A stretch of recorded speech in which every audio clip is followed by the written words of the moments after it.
Gününüz uğurlu olsun değerli izleyicilerim. Hoş gördük sizleri. Bugün asan ve tez başa gelen xırçıltılı alça turşusu hazırlayacağım. Bunu necə hazırlayacağım? Eğer bu sizə də maraqlıdırsa, buyurun izləyək.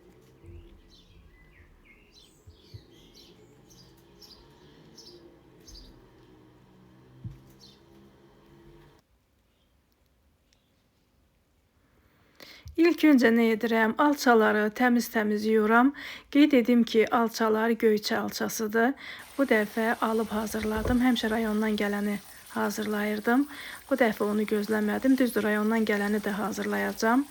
Tez olsun deyə Göyçə alçası alıb bağladım. Bilməyənlər varsa baxsın. İnanın ki, bu üsulla illərdir bağlayıram. Həm xırçıltılı qalır, həm dadlı olur.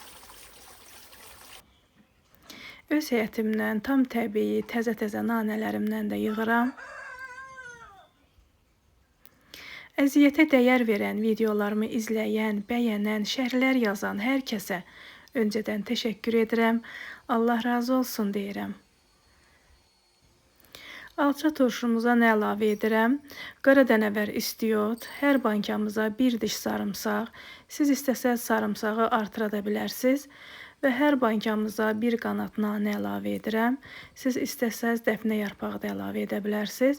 Mən bu formada tuturam alça turşusunu. İllərdir ki, bu formada, bu qaydada hazırlayıram.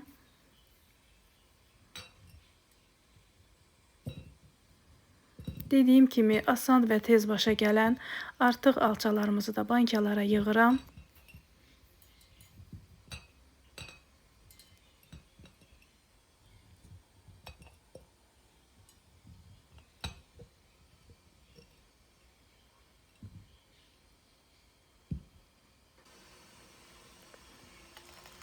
Alçanın böyüklüyünü görürsünüz. Arada belə də olur, yeməmək mümkün deyil.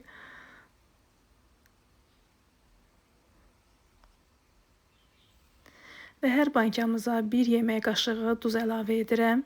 Qeyd edim ki, duz turşu duzudur, yodsuz duzdur. Və hər bankamıza 2 diş qənd əlavə edirəm.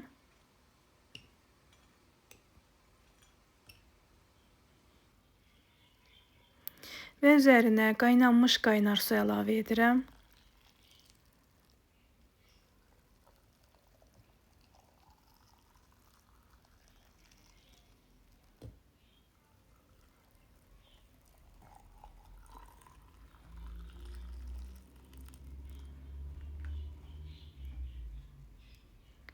Və hər bankamıza bir çay qaşığı uksus əlavə edirəm. Hər il sirkə ilə bağlayırdım. Bu dəfə uksusla bağlayıram.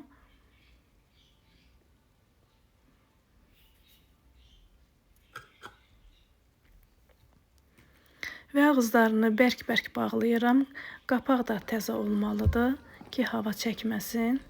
Və bu formada qarışdırıram ki, suyu, duzu, şəkəri yaxşı qarışsın və bunları bir neçə saat isti ədyal altında saxlayıram ki, həm rəngi dəyişsin, həm də özünə gəlsin. Bu alça turşusu keçən ildən qalıb, rayondan gəlmişdi, xırda alçaydı. Bunu bağlamışdım. Bunu sizlərə ona görə göstərirəm ki, necə bərk qaldığını görəsiz. Həm də çox dadlıdır. Artıq alça turşumuz hazır oldu. Üzərini bu formada bağlayıram. Bəli, dəyərli izləyicilərimiz, bir faydalı videonun daha sonuna gəldik. Əgər paylaşdığım videolar kimlərəsə fayda olursa, videomu izləyərkən bəyənməyi unutmayın. Hələlik bu qədər, sağ olun, Allah'a əmanət olun.